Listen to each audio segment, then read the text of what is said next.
Hello, everyone.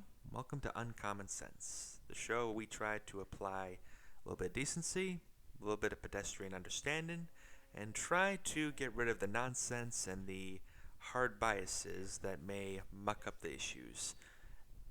It used to be common sense, but unfortunately, common sense tends to become a little bit more hard to find, especially in these times. I'm your host, Greg Lane, and tonight we're going to talk about what I call the threat of originalism. Now, originalism, before I can even talk about it, I need to describe it in the context that I want to discuss it. Originalism is essentially a legal interpretation of laws and legislation in the context of the time period in which it was written. For instance, a notable die-hard originalist, Antonin Scalia, a former Supreme Court justice, once had a interpretation that he mentioned publicly about the 19th Amendment, which is the amendment that guarantees women the right to vote. He actually said in his originalist legal opinion that that amendment only guaranteed women the right to vote, but not for general equality.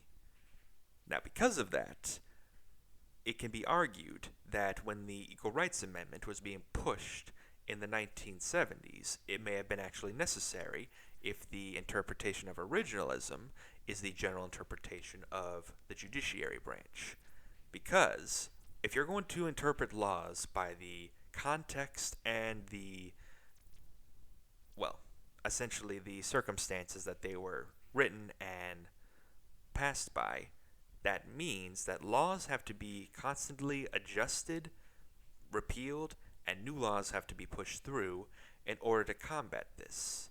If you're going, it's like updating the software on your machines. If you can't operate by older software, particularly when the newer software deals with certain things that the older software is not familiar with.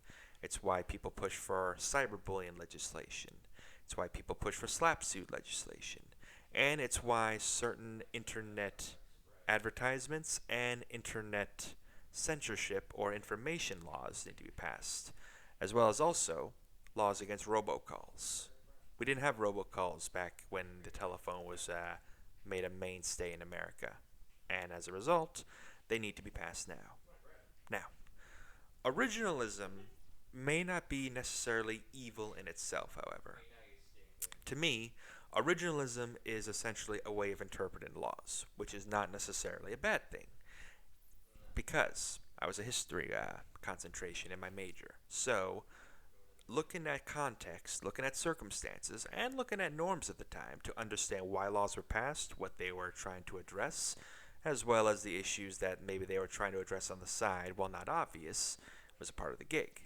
However, originalism has a very dangerous and potentially constrictory role in the judiciary branch because, as I mentioned, it pushes the legislative branch to be more legislative, to review laws, to repeal them if they can't be adjusted to the times, to edit them and adjust them if they can be adjusted to take care of the times, and to pass new laws that deal with new issues that come up.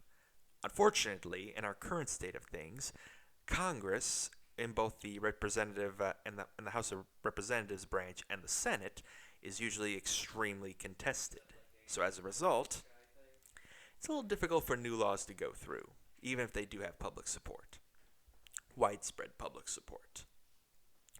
So, originalism could be very threatening to our country, particularly with the recent nomination and the confirmation of Amy Coney Barret, who was actually a clerk way back in the day for Antonin Scalia, the diehard originalist on the Supreme Court for many years.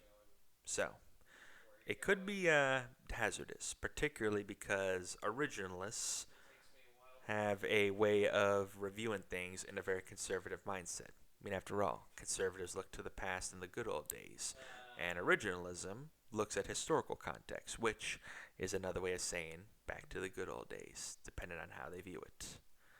So, originalism, in my opinion, is a great legal tool in order to understand context from a historical digestion and a historical description.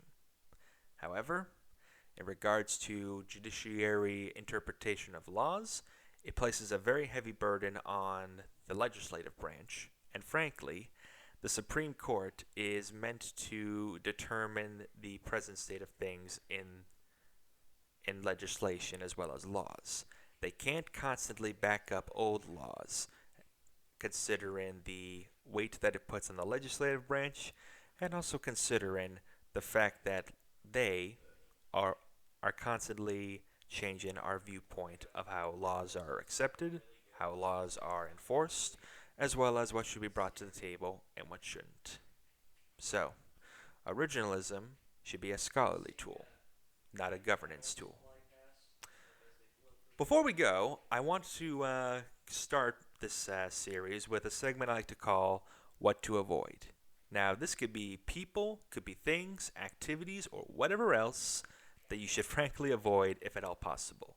And in this case, today, I want to tell you to avoid people that talk too fast whenever they try to explain things.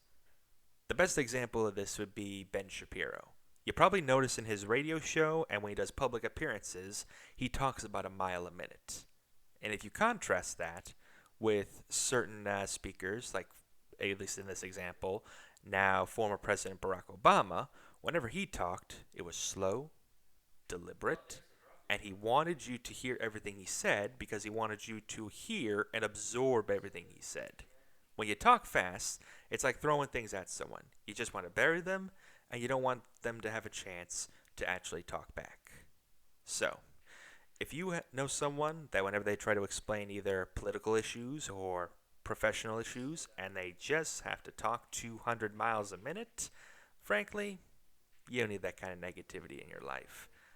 And that is what you should avoid. Anyway, thank you for joining us. We'll be back next time. And although common sense is becoming uncommon, try to make it common again. Good night.